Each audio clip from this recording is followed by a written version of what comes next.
پہلے جو سوال ہو گیا بس ہو گیا، وہ ابھی جو آپ کو سوال ہے وہ بھی کریں. ٹھیک ہے ٹھیک ہے سر. سر مجھے یہ بتائیں کہ کراچی کے ایک مشدی صاحب ہیں، انہوں نے کہا ہے کہ قرآن میں گالی ہیں. اچھا. اور صحابہ نے گالیاں دی ہیں جنہوں نے رسول اللہ صلی اللہ علیہ وسلم کی شان میں گستاخی کی تھی. تو کیا آپ اس بات سے اتفاق کرتے ہیں یا اس بات کا قرآن سے وجہ دیتے نہیں، ہیں؟ آپ نے وہ کہتے ہیں دکھ تک یاد رکھا ہے. اس کی میں تھوڑی آپ کو بتا دیتا ہوں. حقیقت یہ ہے کہ جو قرآن کریم میں سورہ قلم کے اندر وہ لفظ استعمال ہوئی ہیں قتلوا بعد ذالک زنیم کے، اس سے لوگ یہ کہتے ہیں کہ وہ گالی ہے. اصل میں حقیقت یہ ہے کہ میں تو مسیح صاحب کے خلاف کوئی بات نہیں کر رہا، لیکن میں صرف بات سمجھنے کے لیے کر رہا ہوں. گستاخ رسول کو جو اللہ نے کہا ہے کہ وہ بے اصل ہے، یعنی حرامی ہے. لفظ حرامی جو قرآن کریم میں اللہ نے کہا کہ جو ہے محبوب آپ کی شان میں گستاخی کرتے ہیں وہ کون ہے، وہ ایک گستاخ تھا نا، اس کے بارے میں یہ جو ہے نا آیت نازل ہوئی. تو اس کے جو ہے اب ڈیٹیل میں جائیں گے، تفسیروں میں نہیں جا رہا، میں تو مثلاً بتانے لگا ہوں. تو اس کا ہرگز یہ مطلب نہیں ہے کہ آپ کو یہ کل کہے جی کہ گالی ہے. گالی نہیں، بلکہ وہ حقیقت ہے. گالی ہوتی کیا ہے؟ جو کسی کو کسی کے بارے میں علم نہیں وہ اس کے اوپر وہ لفظ استعمال کرے. یعنی میں کہتا ہوں فلاں شخص تو حرامی ہے، لیکن مجھے علم نہیں ہے کہ اس کا وہ واقعی میں حرامی ہے یا نہیں ہے. اس کی ماں نے زنا کروایا تھا یا وہ پیدا کیسے ہوا ہے مجھے اس کا علم نہیں ہے، لیکن میں نے اس پہ وہ چیز پھینکی جو حقیقت سے دور تھی، مجھے اس کا علم نہیں تھا، وہ گالی بن جائے گی. لیکن جب اللہ کہے گا کہ فلاں بے اصل ہے تو وہ گالی نہیں ہوگی، کیونکہ وہ جو ہے اللہ جانتا ہے کہ وہ بے اصل ہے یا نہیں ہے. تو یہ کس جگہ قرآن مجید میں آیا ہے؟ یہ سورہ قلم کی آیت نمبر تلو بعض ذالک زنیم کے لفظ موجود ہے. نہیں، وہ آپ لوگ اس طرح بھی کرتے ہیں نا، مولوی بڑے تیز ہوتے ہیں آپ لوگ، آپ بات کو توڑ موڑ کے پیش کرتے ہیں. اس کا اصل ترجمہ بتائیں. سر اصل یہ ہے، ایک منافق تھا، اس نے حضور کی شان میں گستاخی کی. یہ آپ تشریح کر رہے ہیں یا ان کا ترجمہ کر رہے ہیں آیت کا؟ آیت کا جو صحیح ترجمہ ہے وہ یہ ہے کہ اللہ نے کہا کہ وہ جو آپ کی گستاخی کرتا ہے وہ حرامی ہے. زمین کا لفظ استعمال ہے قرآن کریم میں. لیکن دیکھ لیں، میں ابھی سورۃ قلم آپ کے سامنے نکالوں سر گا. قرآن آپ لے کے آئیں، دکھائیں. ہاں میں آپ کو اس کے نکالوں گا، اس کے اوپر میں آپ دوبارہ دیکھ لیجیے گا، میں ویڈیو بنا رہا ہوں. اس لیے مجھے ویڈیو نہیں چاہیے، مجھے اس کی چلے میں آپ کو اصل چاہیے. میں دکھاتا میں ہوں، آپ کی بات کا میں آپ کو دکھاتا ہوں سر. میں اس کی آپ کو تفسیر پیش کر دوں گا جو علماء نے کی ہیں. میں علماء کی بات نہیں کر رہا، میں اپنی اور آپ کی بات کر رہا ہوں. مجھے قرآن سے دلیل دیں نا، آپ علماء سے دلیل دیں. سر میں قرآن ہی بتا رہا ہوں آپ کو. جی. سورہ قلم کی پہلی آیات کریمہ آپ کھولیے گا، ترجمہ آپ کسی کو اٹھا کے پڑھ لیجیے. جو علماء ہے نا، جو ترجمہ کرتا ہے، ترجمہ آپ اور میرے جیسے بندہ کرتا ہے. ٹھیک ہے. اس نے ادب کے ساتھ لفظ حرامی نہیں لکھا، کیا لکھ دیا؟ بے اصل. کیا لکھا؟ بے اصل. بے اصل. یعنی لفظ حرامی اس ترجمہ اصل حرامی بنتا ہے. نہیں، بے اصل کو آپ حرامی کس طرح کہہ سکتے ہیں؟ سر بے اصل آپ نے اور میں نے ترجمہ کیا اس کا، جی، قرآن کے ادب کو ملوز خاطر رکھتے ہوئے. ٹھیک ہے. جبکہ جو زمین لفظ ہے اس کا جو اصل ترجمہ بنتا ہے کیا بنتا ہے؟ حرامی.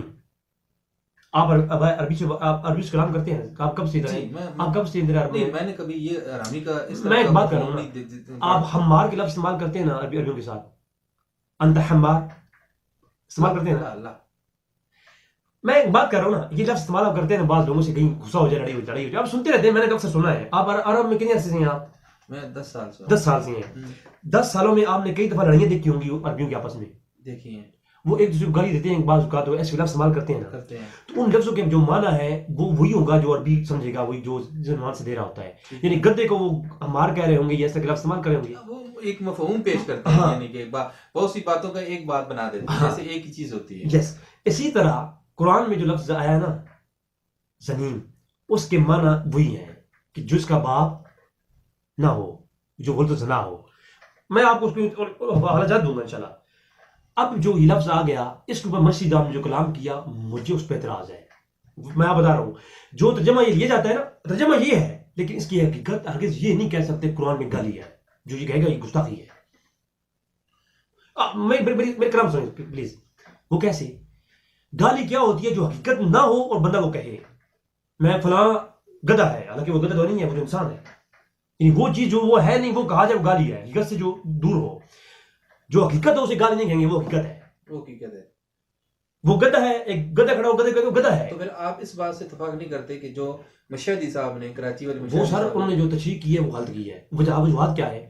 قرآن میں جو اللہ نے فرمایا کہ اے محبوب آپ گستاخ بے اصل ہے یا حرامی ہے، وہ اللہ جانتا ہے، اور بعد میں تصدیق ہوئی، معاملات ہوئی، اس پر امام قطبی نے لکھا، علماء نے لکھا ہے. پھر آپ نے یہ کیوں کہہ رہے ہیں کہ گالی دینا سنت سے، روایت سنت ہے؟ وہ مفتی صاحب نے اس کے بعض لوگوں نے کہا ہے، وہ مفتی صاحب کے نیچے آپ دیکھیں تو لوگ کہہ رہے ہیں جی گستاخ رسول کو دینا سنت ہے. تو میں یہ کہتا ہوں وہ سنت صحابہ کرام نے کہا دی ہے، لیکن وہ جو حقیقت میں گستاخ ہو اس کو برا بھلا کہنا تنقید کے طور پر کہہ سکتے ہیں کہ صحابہ کرام نے تنقید کی ہے. نہیں، یہ روایت آپ کو صحیح مسلم سے ملی ہے، صحیح بخاری میں ملی ہے صحیح کہ بخاری میں صحابہ نے گالیاں دی ہیں؟ جی.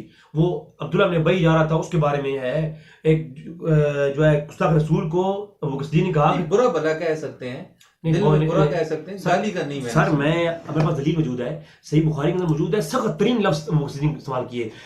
میں ابھی اس کو ادب کے ساتھ پیش کر دیتا ہوں. اور بکر نے کہا، صحیح بخاری میں ہے کہ اے گستاخ جا اپنے عزا جو بت ہے نا بت، ان کی جا کے شرمگاہ کو چوس. یہ میں نے ترجمہ جو کیا اس طرح نے کیا جو اصل بنتا ہے، وہ آپ عربی جانتے ہیں، میں آپ کو دکھاؤں گا. نہیں، آپ لوگ ترجمہ صحیح کیے کریں نا. آپ میری بات سنیں سر میرا آپ لوگوں سے اختلافات مولوی حضرات سے ہے، یہ ہے کہ آپ لوگ بات کو توڑ موڑ کے دوسرے لوگوں تک پہنچاتے ہو.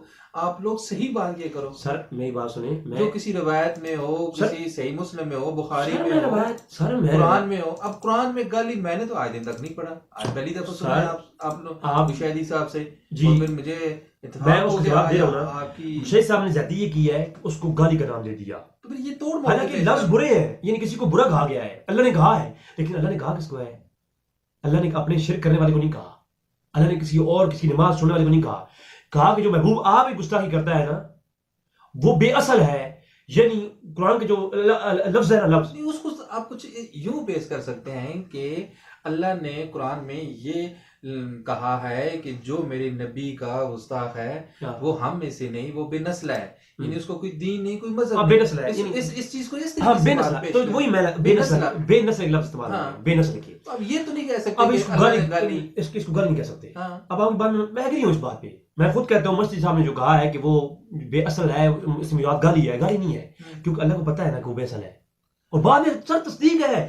اسی آیت تحت آپ حدیث سے دیکھیں، میری پلیز سنیے گا، اسی آیت تحت آپ حدیث سے دیکھیں تو آپ کو ایک طویل درجنوں روایات اسی آیت تفسیر میں ملیں گی کہ وہ شخص واقعی بے اصل تھا.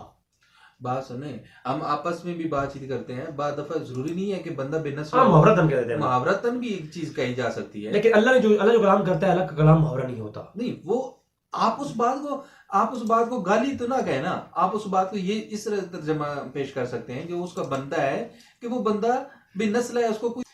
یعنی کہنے کا مقصد جو ہے، جو آپ کا سوال تھا نا، اس کو میں آپ کو آسان سے جواب دیتا ہوں. جی، اب اللہ نے جو لفظ استعمال کیا قرآن کریم میں بھائی، وہ قرآن کریم میں اس کو ہم گالی نہیں کہہ سکتے. قرآن میں گالیاں ہیں، یہ اس بات سے میں اتفاق کرتا ہوں. کیوں نہیں کہہ سکتے؟ ایک سوال ہے، کیونکہ آپ سے کوئی قرآن ٹھاک رکھ دے گا سامنے، گالی نہیں کہہ سکتے تو یہ لفظ موجود ہے، آپ ان کو جواب دیجیے. اب یہ افسوس کی بات ہے نا سر کہ یہ ہم سے سوال مسلمان کرتے ہیں، کل وہ کافر ہمیں یہ سوال کر دے گا تو ہم کیا جواب دیں گے؟ پھر یہ مولوی کہاں جائیں گے؟ سر آپ جو ساری زندگی آپ نے یہاں غیر مسلم میں گزاری ہے، یہاں ہر قسم کے لوگ آپ سے ملتے ہیں، آپ سے یہ سوال کر دے کہ آپ قرآن میں گالیاں ہیں، آپ اس سامنے قرآن رکھ دے تو جناب توحید صاحب آپ مجھے بتائیں آپ کیا جواب دیں گے؟ پھر مشتی صاحب ہوتے ہیں وہاں پر جواب نہیں دے پائیں گے، وہ تو کیا ثابت کریں گے ہمارے قرآن میں گالیاں ہیں؟ ہم جواب دیں گے. پھر ہم کہیں گے کہ یہ گالی نہیں ہے، جو اللہ نے کہا ہے 110% ٹھیک کہا ہے، حقیقت ہے، یہ حقیقت ہے یہ. اور بعد میں اس میں روایتیں موجود ہیں جس شخص کو یہ قرآن نے کہا ہے وہ شخص واقعی ولد و زنا تھا.